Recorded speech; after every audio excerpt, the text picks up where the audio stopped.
Nous sommes en train de parler de voix élevées de l'autel, puisque c'est la première année, le premier dimanche, si je vais le dire comme ça, où nous prions dans cette année. Il est d'une grande importance pour vous de comprendre ce qui fait la force des hommes sur la terre. Parce que si vous ne comprenez pas ce qui fait la force des hommes sur la terre, vous pouvez vous débattre, vous pouvez vous battre. Il y a certains niveau de la vie que vous allez atteindre plutôt, mais d'autres vous n'arriverez jamais. Le monde que vous voyez, mes bien-aimés dans le Seigneur, n'est pas seulement régi par ce que nous voyons. Le monde est régi par d'autres forces qui sont au-delà de notre réalité. Ce que vous voyez aujourd'hui n'est qu'une partie révélatrice de ce que vous voyez d'une personne. Mais les êtres humains ne vous diront pas des secrets. Avec un peu d'expérience que j'ai vécu sur la terre, j'ai remarqué que chaque être humain, quand tu lui poses la question, comment as-tu fait pour arriver là? Les gens vont vous dire des choses, mais ils ne vous diront pas le vrai secret de leur vie. Ils vous diront que j'ai persévéré, ils vous diront que j'ai commencé avec 40 €,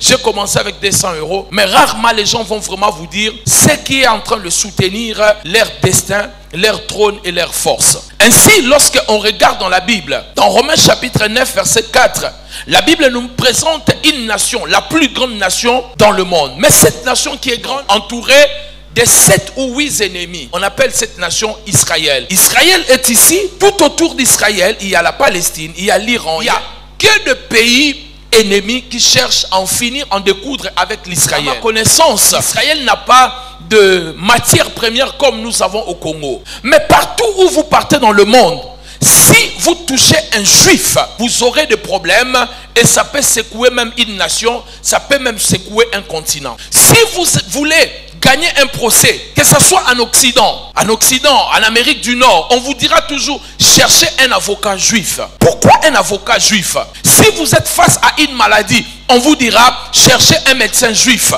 Donc ça veut dire c'est comme si être juif est devenu une référence de la réussite. Et oui, effectivement, quand vous arrivez dans le coin du monde, surtout à Manhattan, à New York, vous arrivez là-bas, il n'y a que les juifs qui dominent, qui contrôlent. Mais comment cet État qui est pauvre, un petit État, par rapport à notre État qui est aussi riche, qui est un pays cocagne, qui est une forme de scandale géologique. Tout ce que nous savons, mais nous vivons comme si nous étions en enfer. Mais ces gens avec un petit pays, ils sont extrêmement riches. Et l'un des pays les plus sécurisés, c'est l'Israël. J'ai parlé avec un de mes collaborateurs juifs. Il m'a dit ceci, il m'a dit, parce qu'il travaille en France, il m'a dit non, maintenant la famille est là-bas. Tu sais, la famille, les enfants peuvent jouer dehors, il n'y aura pas d'enlèvement, il n'y aura aucun problème. Parce que l'Israël est une terre la plus sécurisée sur la terre. Ils ont des anti-boucliers. Lorsque vous lancez des missiles et puis ça sonne, ils ont des boucliers qui vont protéger même les attaques des missiles. Il y a l'un des plus grands renseignements du monde qu'on appelle Mossad.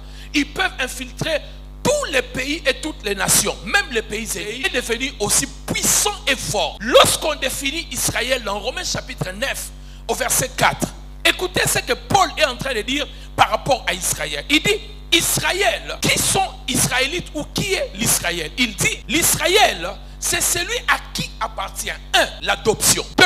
La gloire, 3. Les alliances, 4. La loi, 5. Les cultes, 7.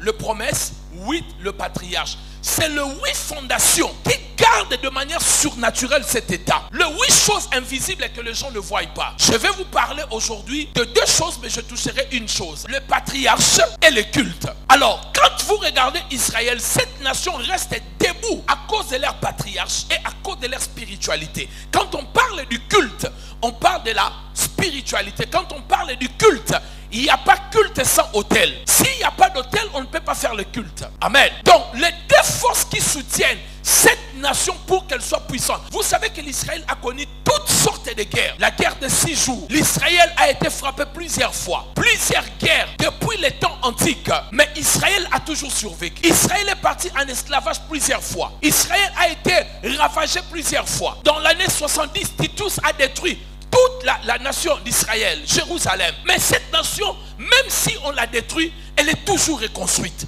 Il y a encore quelques années, Israël n'existait pas. En 48, je crois bien, on a proclamé l'indépendance d'Israël à Tel Aviv. La nation a été encore, il y a eu la renaissance de la nation. Mais qu'est-ce qui fait que ce petit État, même s'il y a un problème, il finit toujours par revenir? C'est comme Ézéchiel 37 avait prophétisé.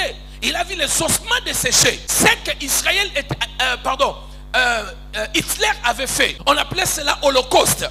Ézéchiel avait vu cela bien avant. Il a vu les ossements desséchés d'Israël, les crânes de Juifs partout. Mais Dieu lui avait posé la question. Tu crois que ce que tu vois là peut-il revivre? Et Dieu a fait revivre Israël. Comment Dieu fait revivre cette nation? Cette nation a des forces souterraines, des forces spirituelles que les gens ne voient pas. Je parlais avec un rabbin, il m'a dit ceci. Israël n'est pas une nation. Israël est une porte spirituelle. Quand tu arrives à Israël, tu entres dans une porte spirituelle. Je n'ai pas voulu avancer la conversation parce que je trouvais que c'était un peu dangereux ça. J'ai dit ok, ça va, je comprends. Vous comprenez? Pour eux, le pays n'est pas un pays, mais c'est le ciel sur la terre pour eux. C'est l'habitation où Dieu demeure, bien qu'ils n'ont pas vraiment raison, mais pour eux, c'est la porte du ciel. C'est la porte où Dieu entre et pénètre. Quelqu'un me dit amen. Maintenant, mes bien-aimés dans le Seigneur, la Bible dit, à eux, il leur appartient les cultes, les promesses et le patriarche. La force de leur pays, frères et sœurs,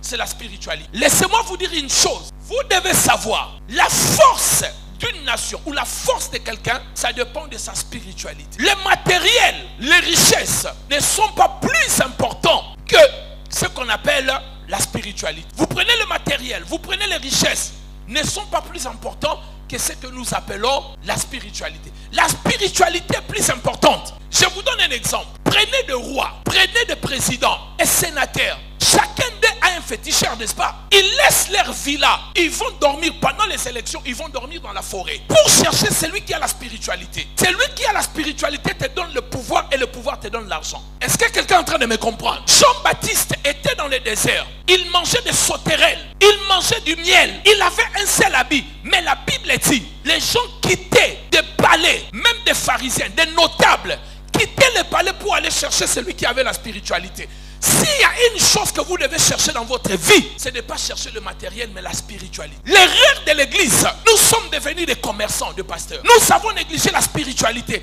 Ce qui faisait autrefois la force des pasteurs, nous avons laissé cela course au matériel. Maintenant, tout ce que nous retenons, même quand les gens viennent à l'église, qu'est-ce que le pasteur avait prêché?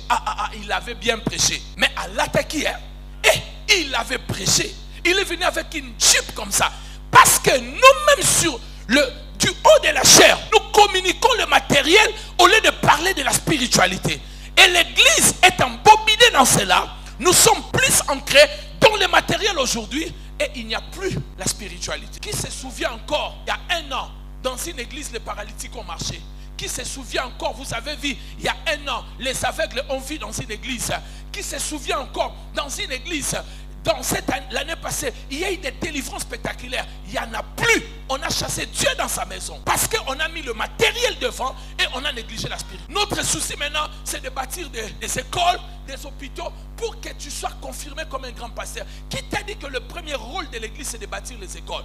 Devenons des promoteurs des écoles. Nous ne sommes pas des promoteurs des écoles, ni des hôpitaux, nous ne sommes pas des médecins. Ça viendra pour le social de l'église. Plus l'église grandit, plus elle a de moyens, plus on peut faire toutes ces choses-là pour aider les démunis dans l'église. Mais c'est le but principal de l'église, c'est la spiritualité. Sinon, pasteur, on va disparaître. Regardez comment on commence à se battre déjà. Les élections en 2023. Oh, il faut détruire cette plateforme. On doit se mettre ensemble. Tout ça, ils cherchent l'argent. Quand on va leur donner 3 millions, ils vont encore se diviser pour se partager. Et cet homme qui est prêt à dédier cette nation à Dieu, il a besoin de Dieu. Mais qu'est-ce qu'ils arrivent? Quand ils arrivent là-bas, chacun avec son dossier. Papa, venons maintenant avec des dossiers. Moi je suis... Tu es parti là-bas pour les dossiers ou pour parler au président de la spiritualité. C'est comme ça que les portes se ferment. Ça, j'ai dit à mon président, faites attention aux pasteurs. Ils risquent de te faire ce qu'ils ont fait à Laurent Gbagbo. Ils ont conduit Laurent Gbagbo dans l'erreur. Pasteurs doivent parler de la spiritualité. Pas devenir des affairistes auprès des autorités. Sinon, ils ne vont plus vous respecter. N'ayez pas peur de moi, c'est moi qui parle. Est-ce que je suis en train de parler à quelqu'un? Où est la force de l'église? Toutes nos plateformes, on ne prie même pas. On se retrouve là-bas, on ne prie pas. On pense seulement à l'organisation. On pense à ce que sera demain pour nous. On ne se suit plus à l'église. Il n'y a plus de baptême du Saint-Esprit. Il n'y a plus de dons spirituels qui se manifestent. Il n'y a plus de guérison. Les gens viennent avec leurs problèmes, rentrent avec leurs problèmes. Les gens viennent malades, meurent avec leurs maladies. Parce qu'on a chassé Dieu dans l'église à cause du matériel.